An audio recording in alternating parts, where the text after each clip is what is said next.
Good evening, friends. So, welcome to the day 5 of Master Your Mind program.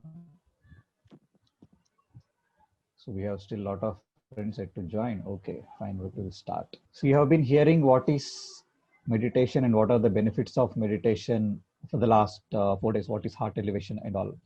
So, of late, we are seeing some questions like is what is the difference between the prayer and meditation? What is the difference between worship and meditation? Can we chant mantras during meditation? So all those things. So for the next 5 to 10 minutes, we'll spend some time in understanding what is meditation and what is not meditation, like what meditation is and what meditation is not. First of all, we'll see what meditation is not. Meditation is not an intellectual process. Meditation is not a contemplation. It's not that you can close your eyes and you'll get calm and then you can think of something.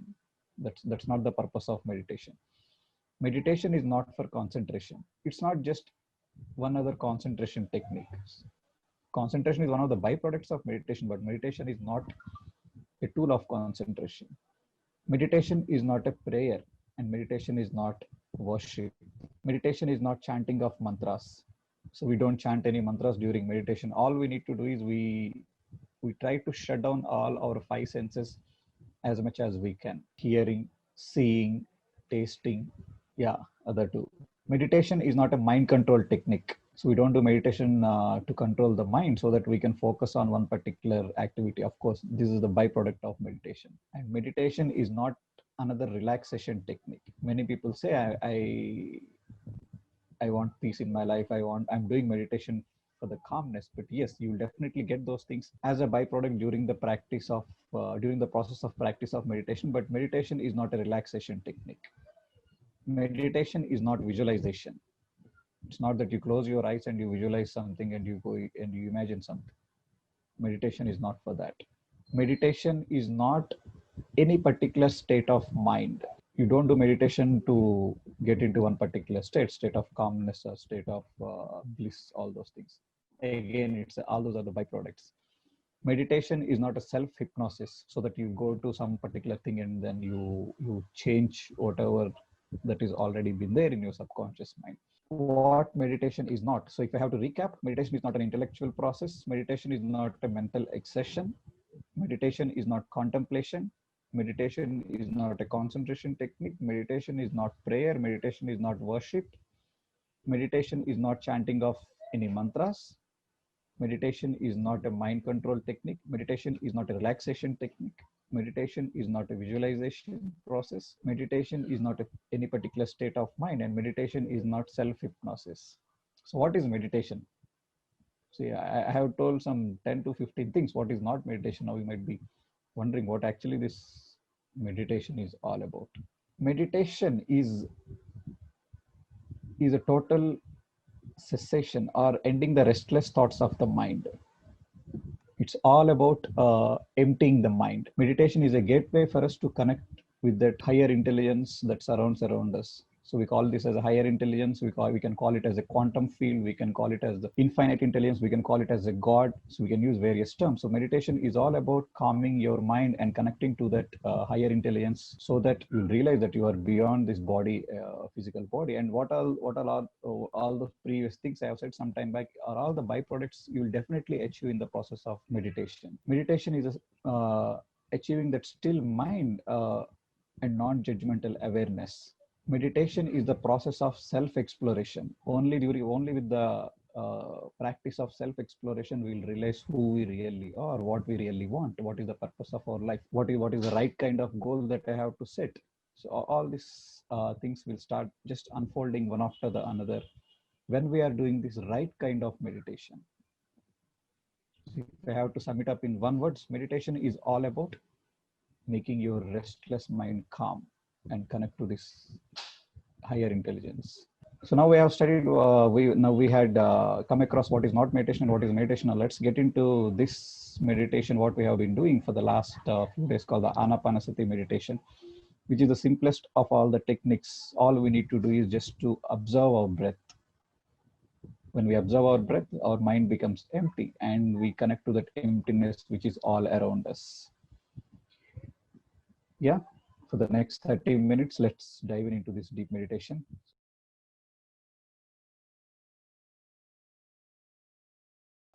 Hope everyone had a good meditation today. While we are relaxing, we'll talk about these three things called learning, doing, and being today. Okay. So on Wednesday, we had discussed about conscious mind and the subconscious mind, and their role, what percentage of the mind is conscious and what is subconscious mind, what they are all related. So today we'll go a little bit more further on that extent. So obviously we'll talk a little bit of more science today.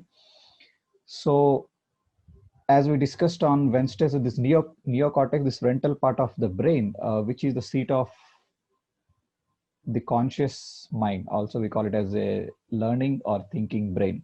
So this is the one which is responsible for learning all the new things in our life.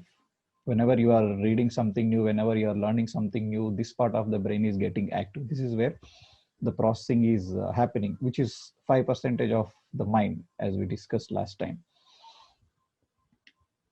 So let's take an example so that it will be easy for you to understand this. So maybe when you are 5 years or 6 years of old, when your father got a bicycle to you, so when you are seeing some of your friends, or when you saw your father riding the bike, so this is what is happening. You are seeing that and you are learning.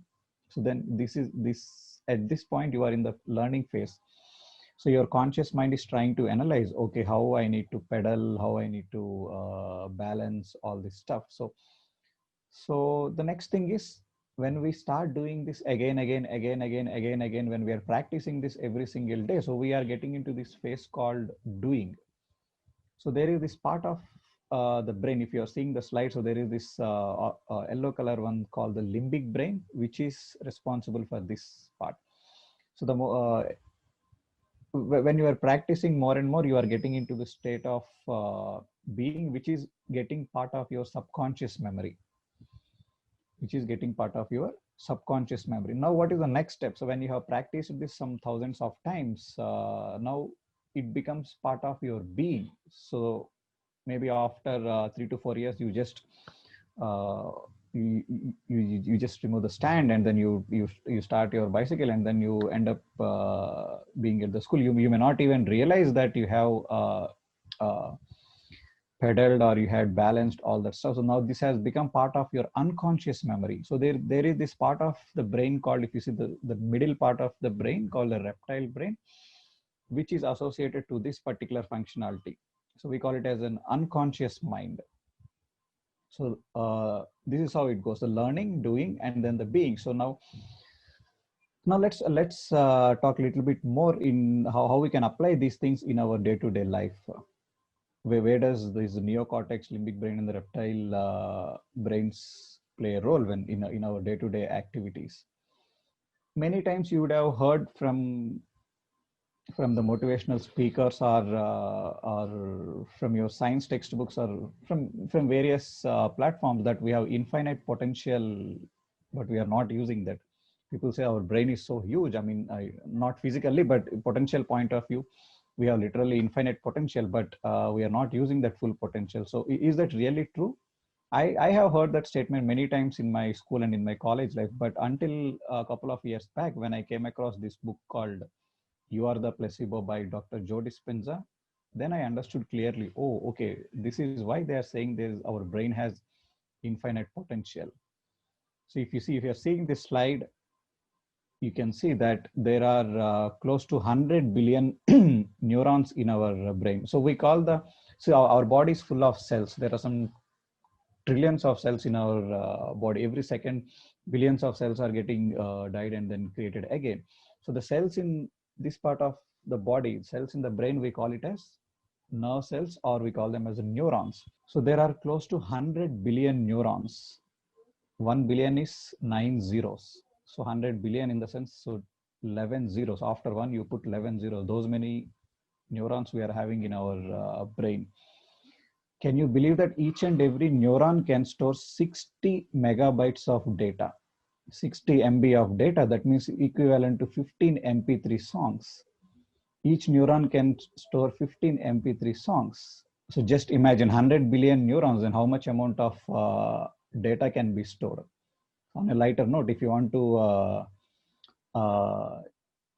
give a statement, so you can literally store 150 crore high definition movies in your brain. 150 crore HD movies. It's unbelievable, guys. So now, again, now when you hear this statement, when my brain has this much capacity, when my brain has this much infinite amount of potential, and when my brain can literally store this much infinite amount of data now, why I struggle to reproduce what I have learned in my examination hall or during my interview process, or why I have to, why my teacher asked me to revise multiple times, why I have to revisit again and again. Is it not enough if I learned it once, as there is already so much of memory, there is no limit to the amount of data that can be stored. Why I have to keep learning again and again? So this is where we need to understand about this concept called neural networks. So if you are seeing this image, so that there are these white color things getting connected to each other, right? So imagine like this: a neuron is like a tree with number of branches. When the branch of one neuron joins to the branch of other neuron, a connection is made. So whenever you are learning something, you are making a new connection. We call it as when firing of the neurons, or we can call it as a new neural network. So whenever we are learning something, whenever we are hearing something, whenever we are seeing something, we are making new connections again. So obviously, when I'm hearing something from my professor, from the class, or when I'm doing an experiment in my lab, so for the first time, I am forming those neural connections. So now here is the fact: if I don't visit what I have learned in another 7 days, again, maximum number of connections what has been formed will be lost. If I don't revisit what I have learned again, within a week, maximum number of connections what I have formed will be lost. Maybe that's why the reason our education system put a lot of emphasis on revision. They give a lot of homeworks to the students, a lot of assignments, so that we keep revisiting the same stuff again, so that neural connection will become so strong. Imagine like this: when you learn something new, it's like the connection will be like a thin thread. And when you revisit that again, what is happening? You are assigning more and more threads, so that finally it becomes like a rope, which is tough to break.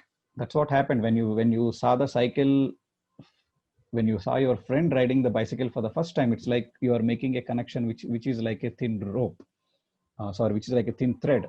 Now when you started practicing again, you are adding more and more threads, and finally when you get into the state of being, it becomes like a rope which became part of your unconscious memory, so that it just happens naturally. All the involuntary actions of our body is controlled by this unconscious mind, so by this reptile mind. Did you ever teach your heart how to function? Did you ever teach your liver how to filter? Did you ever teach to any part of your body how to function? Definitely not, right? So how all these things are working? Because they are part of this unconscious mind. So this unconscious mind is controlling all these involuntary actions, and trillions of actions are happening every single second in our body, which is governed by this higher intelligence.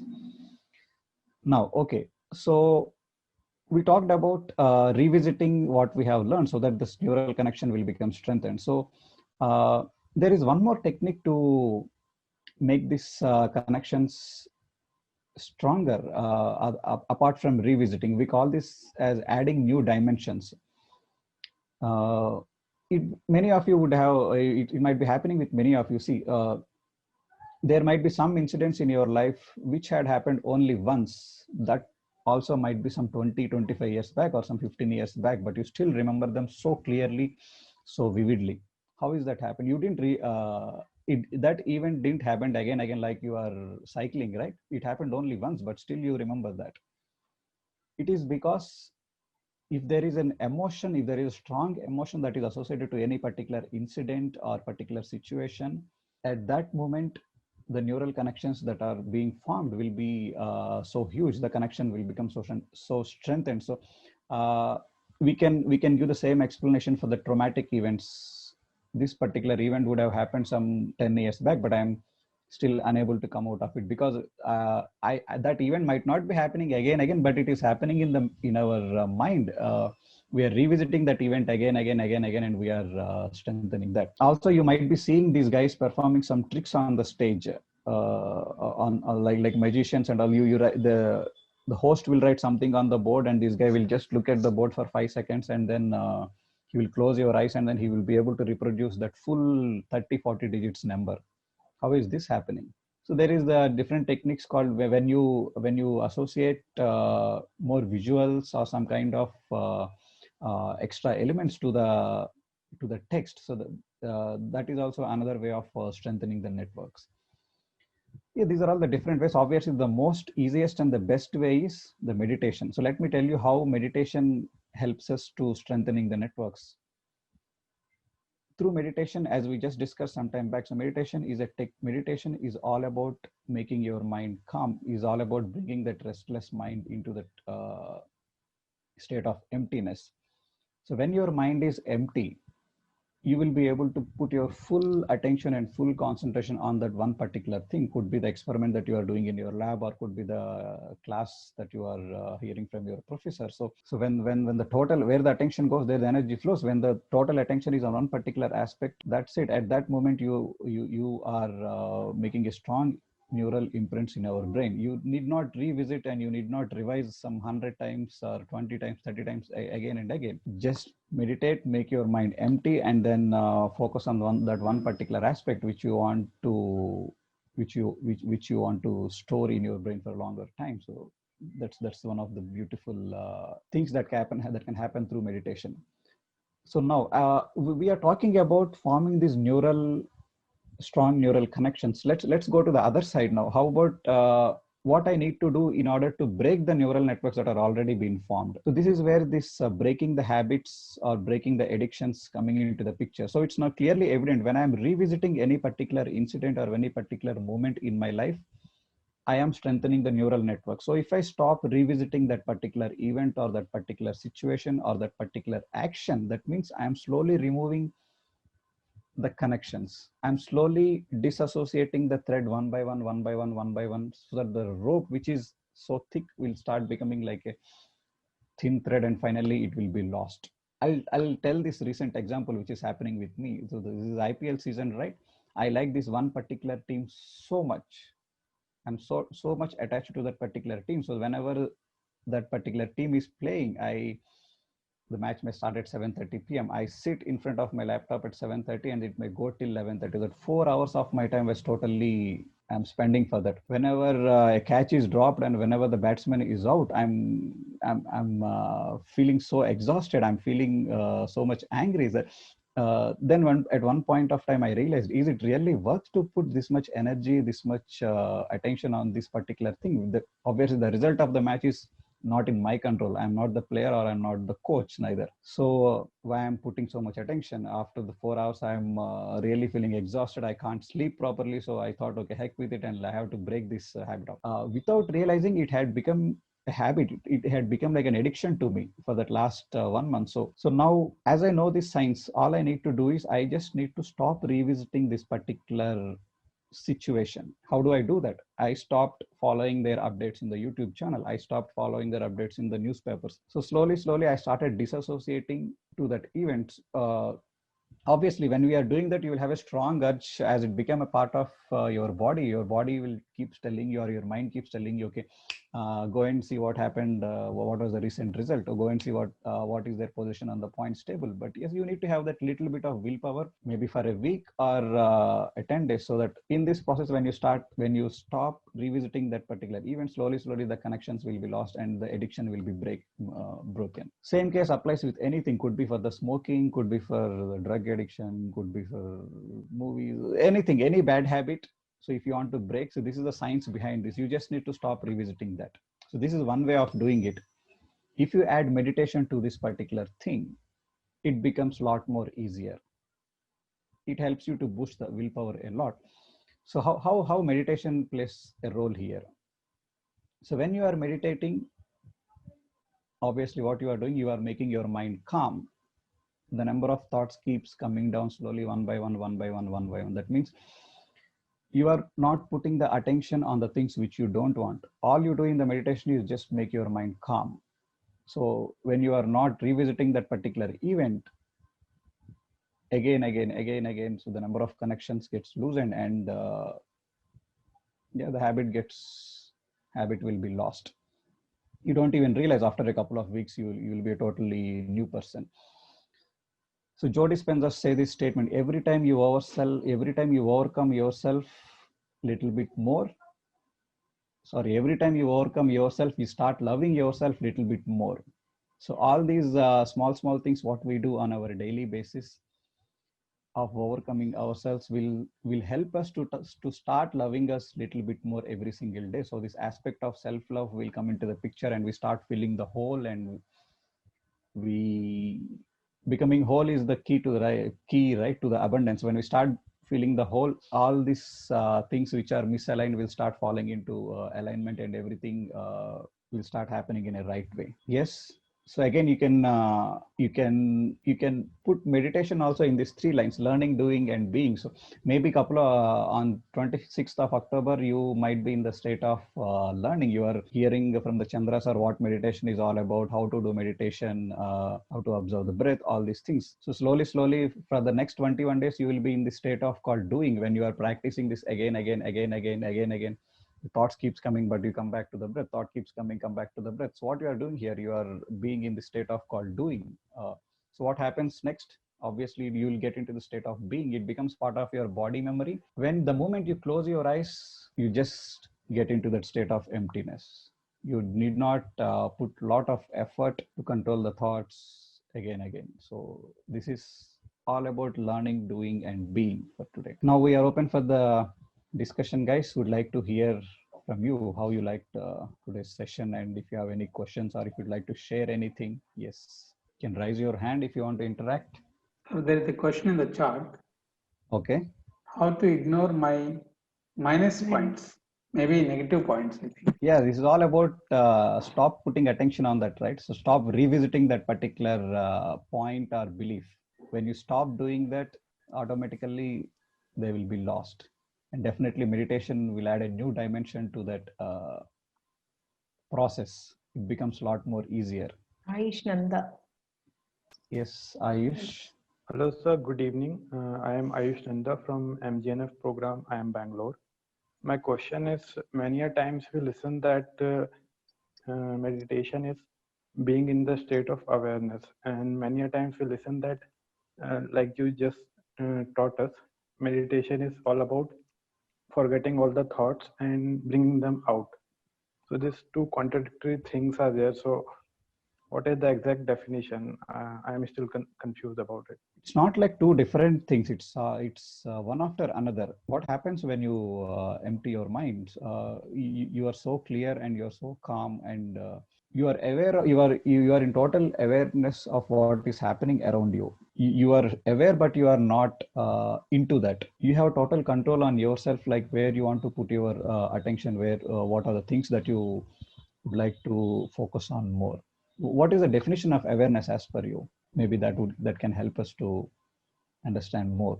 Awareness is nothing but just being in that particular moment.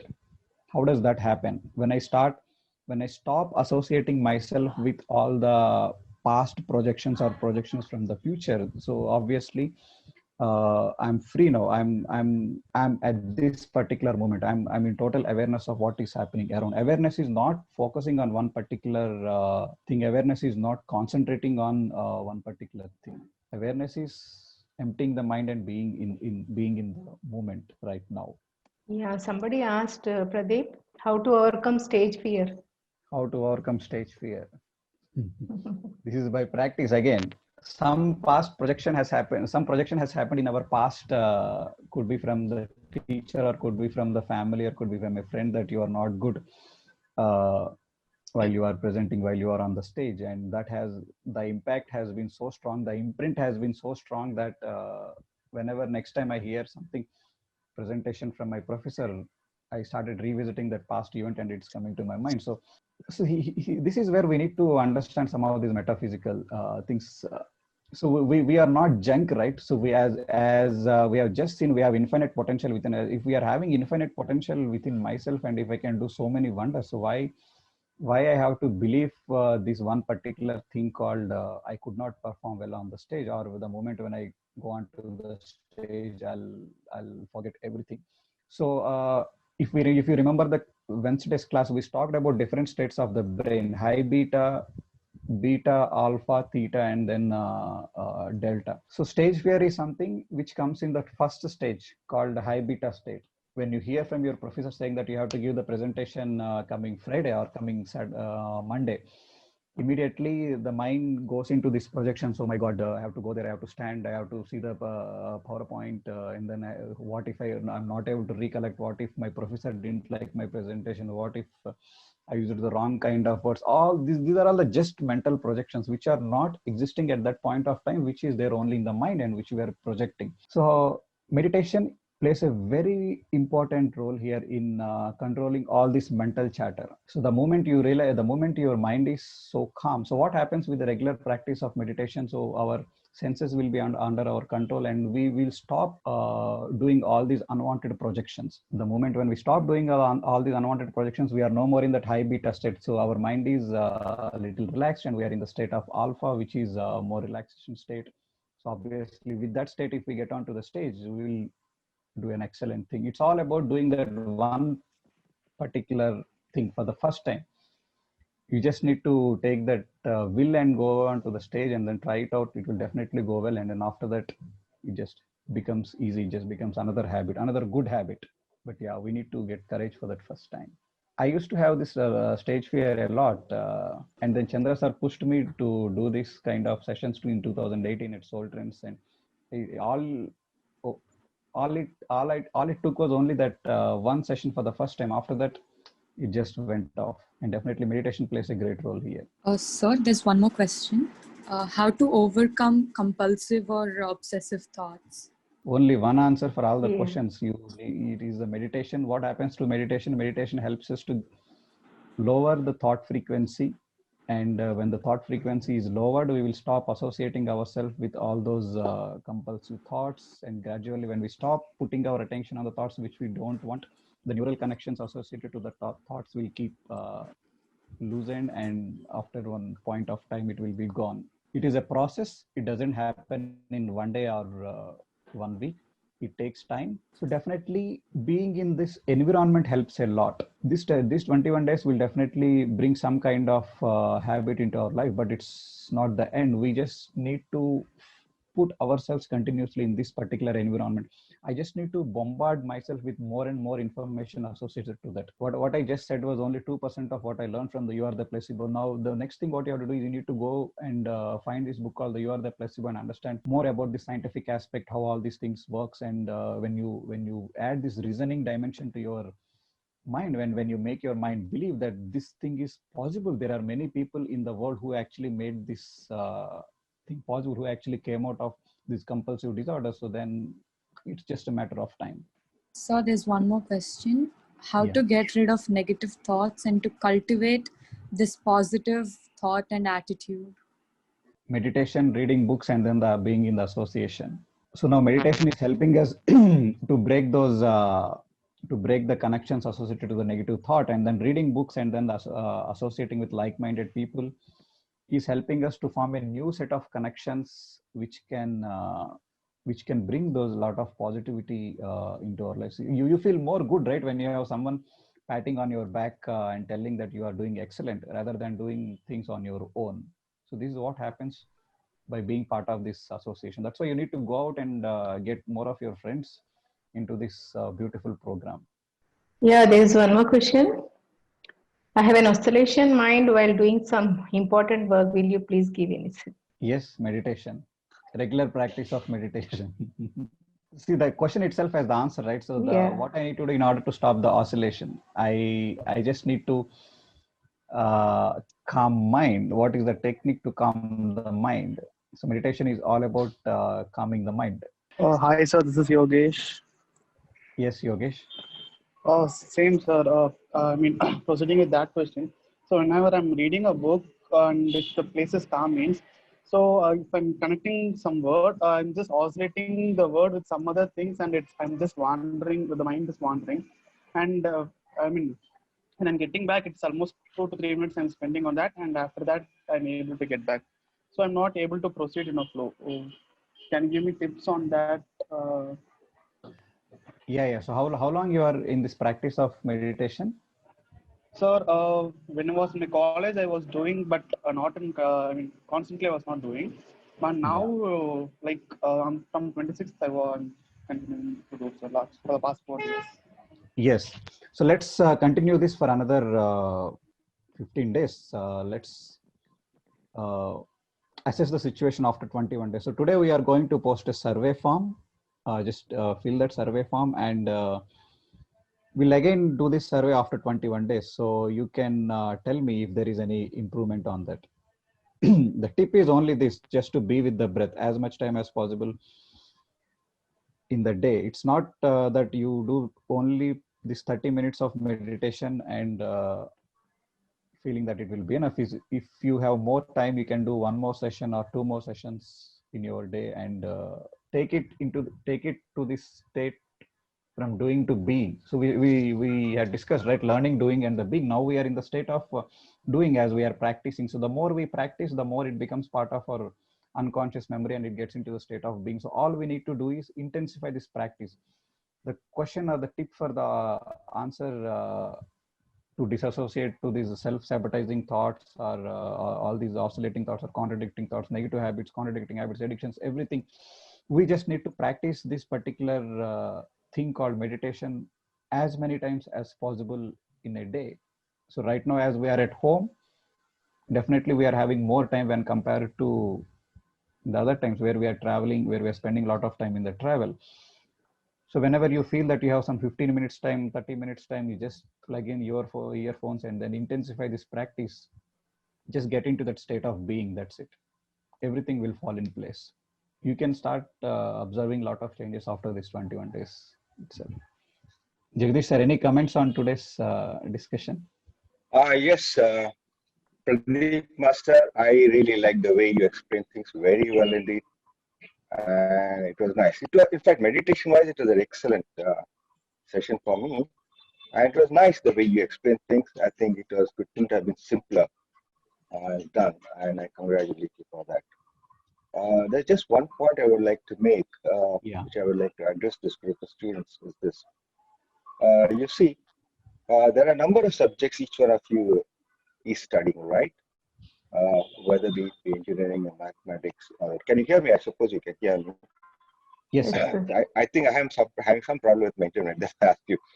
So you see, the point is, the question that I'm already asked is this: okay, when you go out into the future in a job, even those who are in job, how much of these are directly useful to you in the world? Things are changing so fast in the outside world. Now, what you study today, for example, what we call data mining in my time now suddenly become, and when I was teaching that, not even I was much more, we didn't even have computers.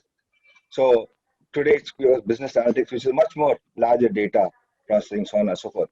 So things are changing so fast. So how much can you hold on? How much can you directly apply? So the real issue is what these subjects teach you are the present status of things, and mainly to expand your mind, because what you need actually is application as your individual thinking. What could be a better tool to build your own thinking ability than meditation?